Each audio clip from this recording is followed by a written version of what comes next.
Yeah, I'm Diane Aubin. I'm a consultant with Healthcare Excellence Canada.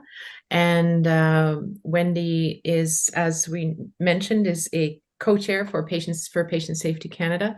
And we're going to talk about a project today about healing after harm and healing together after harm. But first, Wendy, you're going to talk about the patient's perspective Okay. um, about disclosure. So you go ahead. And I'll just emphasize that this is a partnership between Patients for Patient Safety Canada and Healthcare Excellence Canada.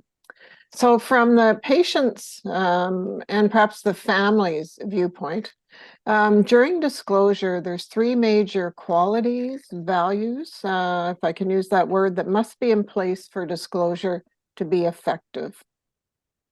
As identified here, the first one being empathy, allowing the patients to express how they feel and acknowledging their emotions. Second is honesty, explaining what actually happened, and I'd also use the word transparency here, and providing direct answers to the patient's questions, and then effective communication, showing a genuine interest in the patient, using nonverbal communication and effectively, such as eye contact, and ensuring the patient has understood what is being explained. And again, I'll say patient and family because often there'll be a support person with that individual when that discussion occurs.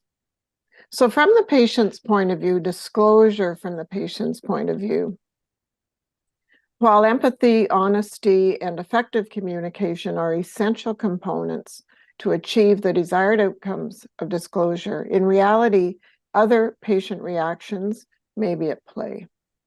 After harm, there are formal processes in place, sometimes, as Kaya said, not always, to deal with disclosure and incident analysis.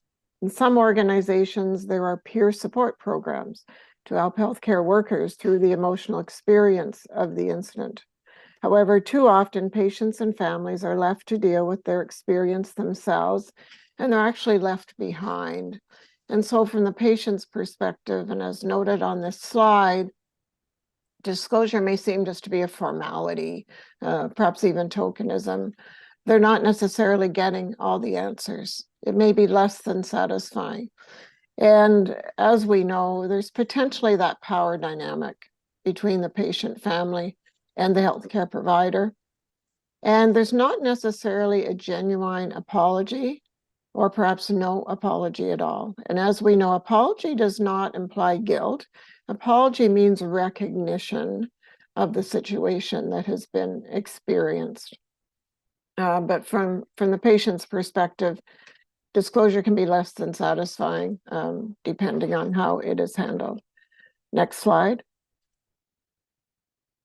We at Patients for Patient Safety Canada recognized this gap in care and support and endeavored to explore how best to help patients and their families after harm. Patients for Patient Safety Canada members understand how powerful it is to have a proper discussion and dialogue with those involved in the harmful incident. And there's no question that I think we all, those of us who have lived an experience of harm, appreciate this significant gap. I had a significant incident in my family, and disclosure basically was non-existent. We got no explanations. And I think because there was concern of legal proceedings, the hospital and the healthcare providers literally disappeared, went into a cocoon and shared no information, a major gap. So the seed for this program we're going to share with you, the seed for this initiative was planted in 2019. However, it took until May of 2021 when we had the first meeting of what we called the Healing After Harm Working Group. And for that, I've been co-chair. We started down the path of understanding restorative justice, restorative approach. We educated our working group over the course of a year or more. And as you know, restorative justice has strong Indigenous roots. We had dialogue with experts from New Zealand who are quite far along in that area, which was very informative. Then serendipity, Diane Aubin's research was completed, and we became aware of this and its natural synergy or complementarity to our healing after harm focus. Perhaps it was not restorative justice or restorative approach we wanted, but to build on Diane's research and develop a mutual healing after harm project. This would have to be done right, otherwise there could be further damage to both the patient, family, and the healthcare providers. Next slide. Thank you. This slide is just to show you where the mutual healing program discussion fits within the whole instant analysis process and in the timeline. So you'll see, I mean, we know everything is not necessarily linear, but we start with initial disclosure, and there should be some acknowledgement to the patient family within the first short time frame. We're saying up to 48 hours. There's likely a quality review process, an instant analysis undertaken. Then there will be another disclosure meeting, which is more formal, post-analysis, share with the individuals what the findings are, what's going to be done so this will not happen again or to another patient and family. And then we go into whether or not there's an expression of interest by the patient, family, and or the healthcare provider to actually meet together and share how they feel about what happened, which is the step we're getting into, which is not always able to happen. And thus the mutual healing conversation, which you're going to hear more about now, comes after all of that has occurred. So the mutual healing conversation is not about disclosure. It's happening following disclosure. Next slide. So I'm going to speak to the patient family side of this slide, and then Diane will take it from there. So as has already been mentioned, and Jose and Kaya shared some of these comments, there's been emotional trauma when the incident occurs. In addition to the physical trauma, there's emotional trauma, and the patient family may feel bitterness, grief, anger, distrust, the risk of re-traumatizing. If we don't handle the follow-up and disclosure well, we can re-traumatize or make it worse. Betrayal, there could be resentment, and there could even be hostility. And we really have a psychologically unsafe situation that is evolving. So I'll turn it over to you, Diane. Thank you, Wendy, for your wonderful insight into the patient perspective and explaining why disclosure is not always enough. And I thank you to the previous speakers also, especially Akaya, for giving us an idea of some of the trauma that healthcare workers go through. I'm going to summarize it here and maybe take a more emotional side of what happens. So on the one hand, you see the patients are feeling a lot of trauma, and on the other side, the healthcare worker is feeling can feel an intense amount of shame, whether or not they are responsible. Even they don't necessarily have to be responsible, but they feel responsible. So that shame is a very intense and very difficult emotion. As you know, when you feel shame, you withdraw, you feel suddenly you're not good enough. You're not the doctor, you're not the nurse that everybody thinks you are and that you thought you were. It's about you. It's about you have failed as a person. Whereas guilt, on the other hand, is where you feel you did something bad and you can fix it. Shame is overwhelming. So you avoid people, definitely want to avoid conflict. This is why you want to avoid the patient. You're afraid of them being angry at you. You fear your loss of job, possibly. They're going to find out that I don't know what I'm doing. They're going to fire me. So there's a lot of distress and anxiety, even depression, fear of litigation. Kaya mentioned that earlier. So all of these things are happening. And there's really no natural opportunity for the two parties to come together. Sometimes it happens naturally, but I think in very, very rare cases. But because of this psychologically unsafe culture, it's very difficult for the two parties to come together. And I do want to mention also, just as an example, one of the research patient partner researchers on my team talked about how he went through an adverse event when he was on the operating table. The resident who was there injected the wrong medication, and he actually died on the operating table. His heart stopped. They were obviously able to revive him, and they brought him back to recovery and disclosed the situation right away, actually. So let him know that the wrong medication was administered, but they were able to recover and no harm done. One of his first things that he said was, I'd like to meet the resident who made this mistake so that I can tell them it's okay to say, I forgive you, you're human, I don't want you to live with this, I don't want this to ruin your career. But they wouldn't let him. I mean, maybe it's a case where the resident was so traumatized they weren't ready to talk, but what an opportunity to really just get that opportunity to talk and say it's okay. And they never did meet. So that's the kind of thing. It doesn't necessarily, even if both parties might want it, it doesn't happen naturally. So next slide, please. So just to explain this mutual healing, it's all about bridging that divide and trying to create a safe culture. And it's based on what I'm calling mutual empathy. In a study that we did in 2020, we found out that on the one hand, patients feel a great deal of empathy, just like my patient partner did, for the healthcare worker. They understand what the healthcare worker must be going through. They understand that trauma. So they have empathy for the healthcare worker. And on the other hand, of course, the healthcare worker has empathy for the patient, knowing what kind of grief, what kind of trauma they're going through. But they don't know that about each other. So it's an unknown feeling that they have towards each other.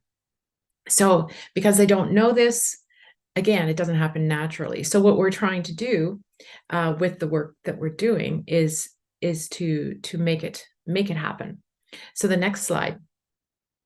And this was inspired partly by a member of Patients for Patient Safety Canada, and many other members obviously had a lot of input and expertise about this situation. But one particular inspiration was an individual whose mother died because of a medical error, and she grieved. She was traumatized by the whole event. It was investigated, and it found out that the hospital was responsible. That there should have been the hospital was responsible. It was a grave system error, and she really wanted to meet up with the pharmacist in the hospital. And as it ends up, the pharmacist also wanted to meet her. So they got together and were able to talk about how they felt, their emotions, what they went through. And what this lady says, her name's Deborah, she said it was the first time she really started to heal after her mother died. And the same thing for the pharmacist. He really felt he could start healing. Even though he wasn't the one who administered the drug, he felt responsible, and he felt that it was his duty. It was his duty to make sure that there was no mix up with drugs. So mutual healing explained. All it is an open and honest conversation about one's emotions, so that the family can talk about what they went through, the healthcare worker can talk about what they went through, and so they understand from each other's experience what it was like, and they're able to apologize if that is what the healthcare worker wants to do. The patient can forgive if that's what they want to do. It's facilitated. What we recommend is that it be facilitated by a third party, someone who has experience in this kind of situation, maybe a social worker or a psychologist. I'll talk a little bit about that later, but someone who can mitigate the risk that Wendy was talking about. We don't want further harm. We don't want this to be a case of big angry conflict that will only cause further harm to both parties. So it's an opportunity to heal for both patients and their families and healthcare workers. And as Wendy pointed out, and we're very clear about this, it's not replacing disclosure or incident management, but it's integrated. And usually, well, it has to be after the disclosure, because this meeting is not about the facts. It's not about explaining what happened. It's about the emotions. So the next slide, please. So we are currently from the study, we had a working group with Patients for Patient Safety Canada. We built the knowledge around that evidence and built a program or a template for a program that we could pilot. And finding the right pilot partner was difficult, as you can imagine. There, and you're probably all thinking right now, what about this? What about this? There are a lot of ins and outs about actually implementing this kind of a project in an organization. So finding the right pilot partner who was willing to engage with patients, was very committed to engaging and committed to wellness for healthcare workers, committed to transparency, that Wendy talked about. So it's very difficult, and especially during the pandemic, we had a partner we were going ahead with, but then pandemic happened, and then also just as a result of that, and our health system right now, there's a lack of resources already. So introducing a new program into the mix is often very difficult. So there were and burnout in healthcare in general. So it's very difficult to introduce something that is not clinical care, right? So we did find a partner who had all those qualifications, and we're still working with them on this, working out how to collaborate, how to work together to make this a successful project. So these other bullets are really just to give you a sense of other elements that we must have in place. The facilitator was a key person and a key element to this, to make sure that facilitator really understands the trauma, the ins and outs of patient safety incident, disclosure and that kind of thing, but also has an idea of how to mitigate risk in a potentially conflict conversation.